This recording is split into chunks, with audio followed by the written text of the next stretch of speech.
लेकिन अशोक जी, आप देखिए, अभी हम कांग्रेस प्रवक्ता को सुन रहे थे, कह रहे थे 12 साल में पकोड़े तलने की बात कर रहे थे, 2 करोड़ रोजगार की बात कर रहे थे, 15 लाख की बात कर रहे थे, नोटबंदी की बात कर रहे थे। तो क्या आपको लगता है कि इन सब चीजों से कांग्रेस का कुछ भला होगा? यदि जनता नाराज भी है तो उसका फायदा कांग्रेस क्यों नहीं उठा पाती है? उसकी कई वजह है। और ये जो आप मोदी सरकार की अगर आप आलोचना करते हैं तो उनके खाते में उपलब्धियां भी बहुत हैं। किस तरह से सर्जिकल स्ट्राइक उन्होंने की, कैसे 3 तलाक का एक कानून जो है उसको बदला उन्होंने, धारा 370 जो अनुच्छेद था कश्मीर का था। तो ऐसा नहीं है मोदी सरकार, मतलब अगर आपके पास में विदेशी मुद्रा का कोष, सबसे बड़ा कोष किसके कार्यकाल में आया है? वो मोदी जी के कार्यकाल में आया है। विदेशी निवेश भी आया है। कांग्रेस की दिक्कत जो है, कांग्रेस की दिक्कत ये कि उसको जनता की नब्ज ही नहीं पता है कि जनता क्या चाहती है। वो एसआईआर का मुद्दा लेके चली जाती है, वो संविधान खतरे में है, इस तरह की वाहियात बातें लेके वो जनता के बीच में जाती है। तो उसके मुद्दे अलग हैं, क्योंकि उसका जो नेतृत्व है, जो कांग्रेस का नेतृत्व, वो ये नहीं तय कर पा रहा है कि जनता की क्या अपेक्षा है।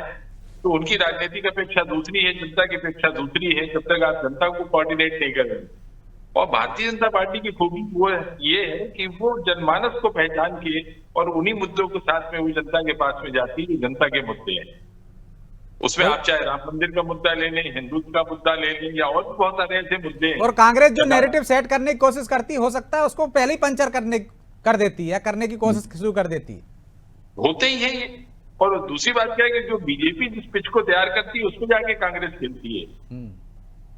कांग्रेस का कोई एक मुद्दा मुझे आप बताएं जिसने बीजेपी को परेशान किया हो? कोई एक मुद्दा नहीं है। लेकिन आज वो महंगाई का मुद्दा उठा रहे हैं, नीट का मुद्दा उठा रहे हैं, तो बीजेपी जाने लगी ना पब्लिक के बीच में कि यदि वो नैरेटिव सेट भी करेंगे तो उनका पक्ष भी सुन लिया जाएगा पहले ही कि भाई अंतरराष्ट्रीय स्थिति क्या है, यदि दाम बढ़ रहे हैं तो दूसरे देशों को देख लीजिए क्या हालात हैं। तो फिर कैसे नैरेटिव सेट कर पाएगी कांग्रेस?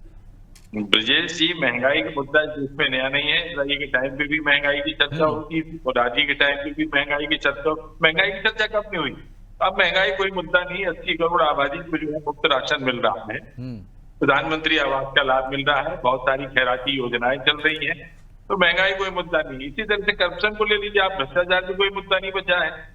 नियम कायदों के पालन में रिश्वत लगती है, लोग देते हैं, अपना काम करवाते हैं, वो भी कोई मुद्दा।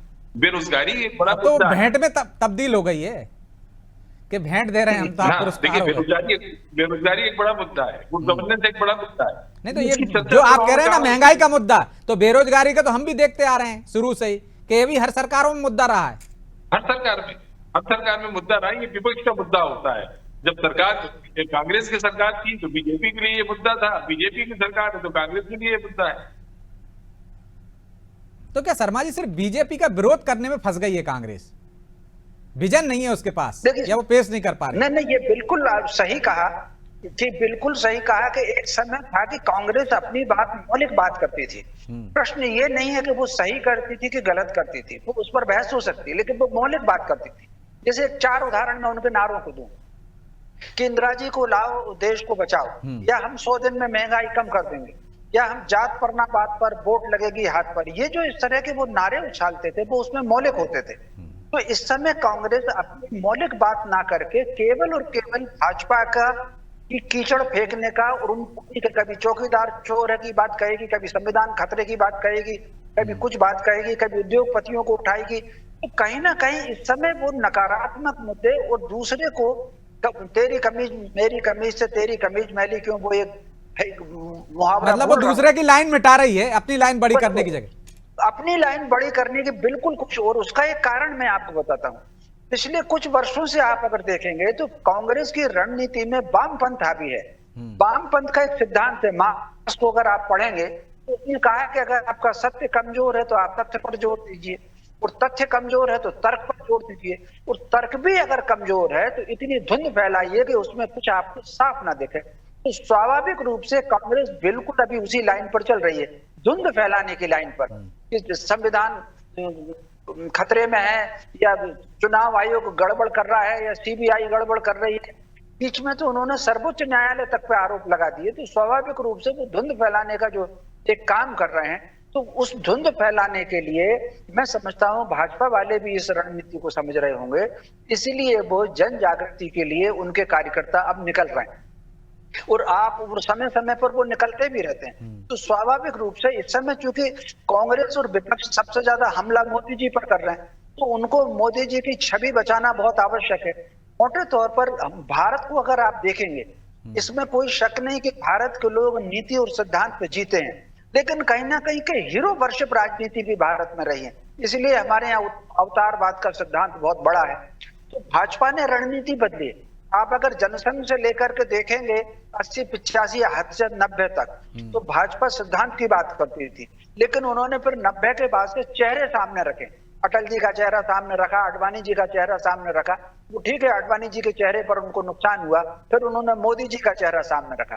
तो एक तरफ सिद्धांत के आधार पर संगठन काम कर रहा, दूसरी तरफ वो चेहरा भी सामने रख रहे हैं।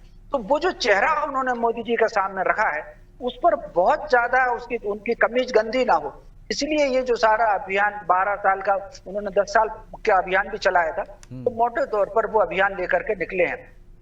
और वो जो टारगेट उन्होंने किया है, युवाओं को, किशोर वय के लोगों को टारगेट किया है, क्योंकि बांग्लादेश में का सत्ता परिवर्तन देखे, पाकिस्तान का सत्ता परिवर्तन देखे, नेपाल का सत्ता परिवर्तन देखे, तो ये सबको ध्यान में रख करके उन्होंने युवाओं को, ताकि बेरोजगारी का मुद्दा, नीट का मुद्दा, ये जो कॉकरोच पार्टी है इसका मुद्दा, ये बहुत ज्यादा युवाओं में असर ना करे।